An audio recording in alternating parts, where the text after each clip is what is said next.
नमस्कार, मैं हूं जल्पा क्षत्रिय और आप देख रहे हो राष्ट्र प्रथम। एक दुखद हादसा जो भयानक था। गुजरात के मोरबी का मशहूर झूलता पुल रविवार को ढह गया।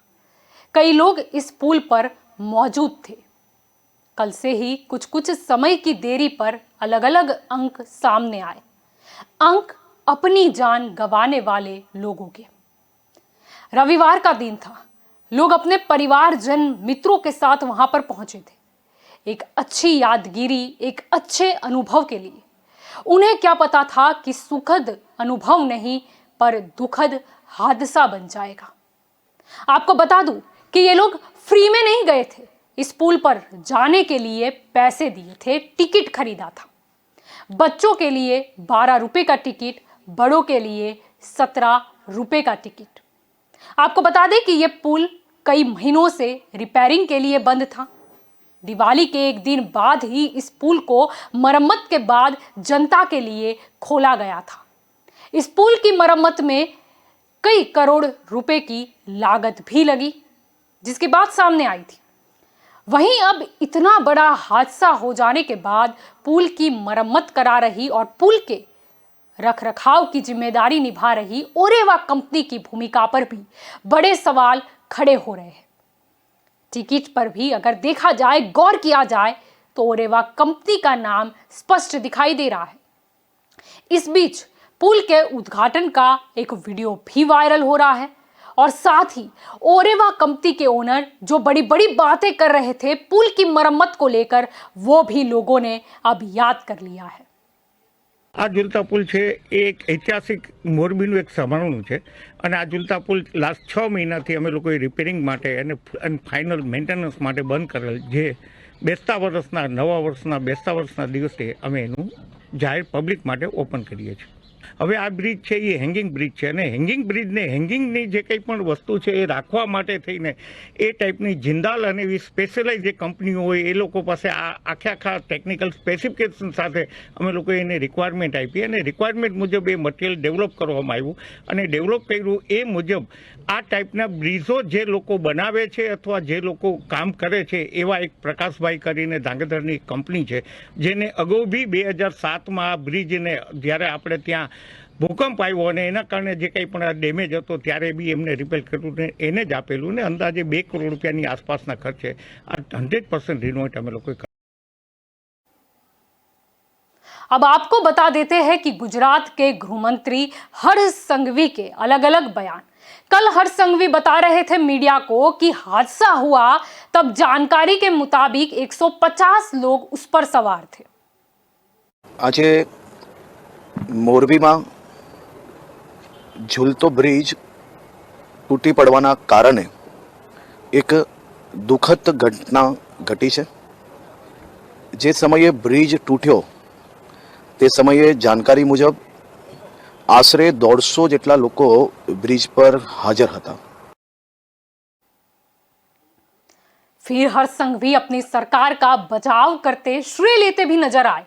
हादसा हुआ उसके 15 मिनट के अंदर बचाव कामगिरी की शुरुआत हो गई थी, ये बयान दिया गया था। ब्रिज आश्रे 6:30 तूट्यो। 6:45 थी आखी जिला तंत्र त्या बचाव कामगिरी माटे पहुंची गયેલ હતું। पहलू पेशंट होस्पिटल खाते 6:50 पहोंचाडवामां आवेलुं। जिल्लानी राजकोट शहर थी एम्ब्युलन्सो, फायर ब्रिगेड तात्कालिक धोरणे स्थल पर पहोंचाडवामां आवेलुं हतुं। आ दुखद घटना बनतानी साथे ज बचाव कामगिरी झड़पथी कई रीते थई सके ते माटे राज्यना आदरणीय मुख्यमंत्री श्री भूपेन्द्रभाई पटेल सतत जिला तंत्र जोड़े संपर्क में था। और तो और ये बयान भी दिया गया कि भगवान के आशीर्वाद रहा और ज्यादातर लोगों को बचाया गया है। अंदर जे डूबेला था लोको एने 70 થી વધારે લોકોને હોસ્પિટલ પહોંચાડી લેવામાં આવ્યા છે અને ભગવાનની ક્યાંક ને ક્યાંક ગુજરાતના નાગરિકો પર ભગવાનના આશીર્વાદ છે કે મોટા ભાગના લોકો જે હોસ્પિટલ પહોંચ્યા છે એ મોટા ભાગના લોકો બચી ચૂક્યા છે અને જાનમાલ હાલ તક જે ઓફિશિયલ આંકડો અમારા સુધી આવ્યો છે એ 7નો છે અને બીજા બધા જ લોકોની ટ્રીટમેન્ટ તાત્કાલિકપણે ચાલી રહી છે અને તમામ પ્રકારની ટ્રીટમેન્ટ માટે સરકારે તમામ પ્રકારની વ્યવસ્થાઓ કરી લીધી। आज फिर एक बार प्रेस कॉन्फ्रेंस हुई और हर्ष संघवी ने मीडिया को बताया कि इस हादसे में 132 लोगों की मौत हुई है अब तक।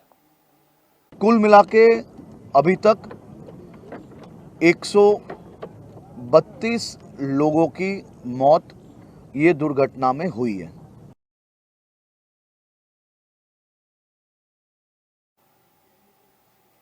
अब यह एक के बाद एक बयान सुनने के बाद सबसे बड़ा सवाल कि हर्ष संघवी 150 का अंक कौन सी जानकारी के मुताबिक कल बता रहे थे। वह बता रहे थे कि ज्यादातर लोगों की जान बच गई और आज उन्होंने बताया कि 132 लोगों की मृत्यु हुई है। तो 150 में से 132 अधिकतर लोगों की जान बची या अधिकतर लोगों ने जान गंवाई, या फिर 150 नहीं ज्यादा लोग उस वक्त पुल पर मौजूद थे। बहुत ज्यादा कंफ्यूजन है। संघवी जी, आप जब एक गृह मंत्री के पद पर बैठे हो तब आपको कोई भी बयान, कोई भी अंक सोच समझ कर देना चाहिए। काश आपने कल अपने सरकार और प्रशासन की कामगिरी के फूल बांटने के सिवा सिर्फ सही अंक, फुटेज और लोगों को भी सुन लिया होता तो शायद आपको अंदाजा आता कि कितनी जिंदगियों का यह सवाल है। निजी कंपनी पर सिर्फ मटका फोड़ने से पाला नहीं छूटेगा। प्रशासन और सरकार की भी जिम्मेवारी है कि ब्रिज पर एक साथ कितने लोग जा सकते हैं, दुर्घटना न हो उसके लिए नियम भी बनाया जा सकता था कि ज्यादा से ज्यादा कितने समय पर ब्रिज पर कितने लोग रह सकते हैं। सीसीटीवी फुटेज कड़ी निगरानी में होता कि पुल पर कितने लोग हैं, क्या कर रहे हैं। मैनेजमेंट जितना चुनाव का अच्छा बनाने में ध्यान दिया जाता है उतना ध्यान पब्लिक प्लेस पर मैनेजमेंट कैसा है उस पर भी ध्यान दिया जा सकता है। या फिर यह दुखद उदाहरण है निजी कंपनियों को जो पब्लिक प्रॉपर्टी का काम दिया जाता है तो क्या बदरहाल हो सकता है। सरकार, प्रशासन करोड़ों रुपए का सरकारी तिजोरी का धन क्या काफी नहीं है किसी प्रॉपर्टी की हिफाजत या मैनेजमेंट करने के लिए। चुनाव में कौन सी सीट पर कितने मतदाता है, कौन सी जाति के हैं, क्या उनका रुख रहा है, यह सारा डेटा होता है फिर सरकार बनाने की स्ट्रेटेजी बनाने के लिए। तो क्या डेटा नहीं था सरकार के पास कि ब्रिज लोगों के टहलने के लायक मजबूत है या नहीं। मरम्मत हुई तो कैसी हुई, कैसे सामान से हुई, नहीं है डेटा। या ब्रिज फिर भी जनता के लिए खोला गया तो नजर में ही नहीं आया, या वक्त नहीं था। जगह जगह पर चुनाव में कैंडिडेट को खड़ा करने की सेंस ली जा रही है जिसके लिए नेता काफी एक्टिव नजर आ रहे हैं। तो क्या सेंस सरकार को पब्लिक प्रॉपर्टी के बारे में भी नहीं लेनी चाहिए। सहाय तो सरकारी तिजोरी से जाहिर कर दी, पर क्या जिसने अपने परिवार के सभ्य को खोया वह कमी दूर हो पाएगी। जब भी कोई दुर्घटना होती है जिसके बाद कमेटी की रचना की बात की जाती है, जांच होगी यह बताया जाता है और प्रश्न उठ रहे हैं कि रिपोर्ट आता है सही या पब्लिश किया जाता है या फिर एक्शन लिए जाते हैं क्या। जिम्मेवार कौन है इस मातम के लिए, यह मोरबी हादसे के लिए जिम्मेवार कौन है। आपको यह भी बता दें कि दूसरे पक्ष के नेता, पार्टी और कई आम लोग भी एक वीडियो बहुत ही शेयर कर रहे हैं। आइए करते हैं नजर। ब्रिज टूट गया तो क्या कहते हैं ये लोग, ये कहते हैं ये तो एक्ट ऑफ गॉड है। दीदी, ये एक्ट ऑफ गॉड नहीं, ये तो एक्ट ऑफ फ्रॉड है, फ्रॉड। ये एक्ट ऑफ फ्रॉड का परिणाम है। ये एक्ट ऑफ गॉड तो उस मात्रा में जरूर है क्योंकि चुनाव के दिनों में गिरा ताकि पता चले कि आपने कैसी सरकार चलाई है। इसलिए भगवान ने लोगों को संदेश दिया है कि आज ये ब्रिज टूटा, कल ये पूरा बंगाल ऐसे ही खत्म कर देगी, इसको बचाओ, ये भगवान ने संदेश भेजा। बंगाल के लिए बोले गए उस मोदी जी के निवेदन को आज याद किया जा रहा है। लोग सवाल पूछ रहे हैं कि क्या मोरबी के पुल ढह जाने की घटना को एक्ट ऑफ फ्रॉड कह सकते हैं या नहीं। यह फ्रॉड कैसे हुआ, कौन कौन है इसमें शामिल। वैसे आपको बता दें कि आज की ही बात करें या अभी की ही बात करें, अभी के दिनों की, तो प्रधानमंत्री नरेंद्र मोदी खुद गुजरात के दौरे पर है और आज उन्होंने मोरबी घटना को लेकर दुख भी जाहिर किया। मैं एकता नगर में हूं, पर मेरा मन मोरबी के पीड़ितों से जुड़ा हुआ है।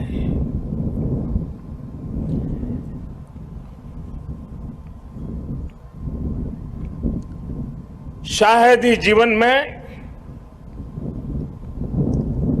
बहुत कम ऐसी पीड़ा मैंने अनुभव की होगी। एक तरफ दर्द से भरा पीड़ित दिल है और दूसरी तरफ कर्म और कर्तव्य का पथ है। इस कर्तव्य पथ की जिम्मेवारी को लेते हुए मैं आपके बीच में हूं, लेकिन करुणा से भरा मन उन पीड़ित परिवारों के बीच में है। अब कल प्रधानमंत्री मोदी मोरबी जाने वाले हैं, पर मोदी जी बंगाल के लिए जो आप बता रहे थे उस हिसाब से तो चुनाव से पहले यह दुखद हादसा शायद कह जाता है कि सरकार कैसे चल रही है, या अभी तो ब्रिज टूटा, आगे चलो ठीक है राजनीति में नहीं पड़ेंगे, लेकिन क्या लोगों को न्याय मिलेगा। क्यों हादसे के बाद सरकार या प्रशासन नींद में से जागती है। उद्घाटन करने की ऐसी भी क्या जल्दी जो लोगों की जान पर ही बनाए, जो उद्घाटन के बाद कोई काम भी ना आ पाए। वंदे भारत ट्रेन, सी प्लेन, रोरो फेरी, ये पूरी लिस्ट है। एक उद्घाटन, फिर मरम्मत, कहीं मरम्मत, फिर उद्घाटन और उसके बाद फिर से मरम्मत, और फिर क्या, लोगों के लिए तो वो बंद ही हो जाती है। यह करोड़ों रुपए में ऐसा कैसा काम होता है। गुजरात मॉडल क्यों कमजोर दिखाई दे रहा है। एक उससे बड़ा सवाल कि मोदी मैजिक कम हो गया है क्या। मोदी जी डबल इंजन में दूसरा इंजन जो है उस पर भी ध्यान देने की आवश्यकता है आपको। पिछले साल सरकार में बदलाव लाने के बाद भी हालात बेहतर क्यों नहीं हो पाए। मोदी जी, आप तो गुजरात के मुख्यमंत्री रह चुके हो, आप जनता को अच्छा से समझ सकते हो और जनता आपको समझती है। शायद आपके मोदी नाम पर वोट भी मिल जाए जो मिलते आ रहे हैं, लेकिन अगर इसी तरीके का हाल रहा तो जनता कब तक आपके नाम पर मत देगी। यह हादसा क्यों होता है बार बार। उद्घाटन तो होता है, लेकिन फिर जनता को उससे कोई लाभ क्यों नहीं होता। अरे लाभ की छोड़ो, नुकसान क्यों हो जाता है। यह बहुत ही दुखद हादसा, वो रोते हुए दृश्य, वो शमशान के दृश्य आज कहीं ना कहीं एक बार के लिए हमें उस काले कोरोना काल को याद करा गया, जब इसी तरह लाश जो है वो लाइन में बिछी हुई थी। परिवारजन जिनके आंख के आंसू तक नहीं गिर पा रहे थे उस गम में, उस शोक में, वह नजारा फिर एक बार मोरबी में दिखाई दिया।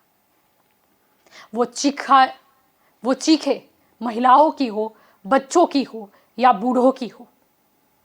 गुजरात की जनता और कितना सहन करे। कब तक ये हादसे होते रहेंगे। क्यों प्रशासन या सरकार पहले अपनी जिम्मेवारी ठीक से नहीं निभाती। निजीकरण का मतलब ये नहीं है कि सरकार या प्रशासन की जिम्मेवारी खत्म हो जाए। क्यों पहले से ध्यान नहीं दिया गया। जब करोड़ों रुपए की लागत से कुछ तैयार होता है तो फिर उसमें इस तरीके की खामी कैसे हो सकती है? सरकारी तिजोरी के पैसे का ये कैसा उपयोग हो रहा है?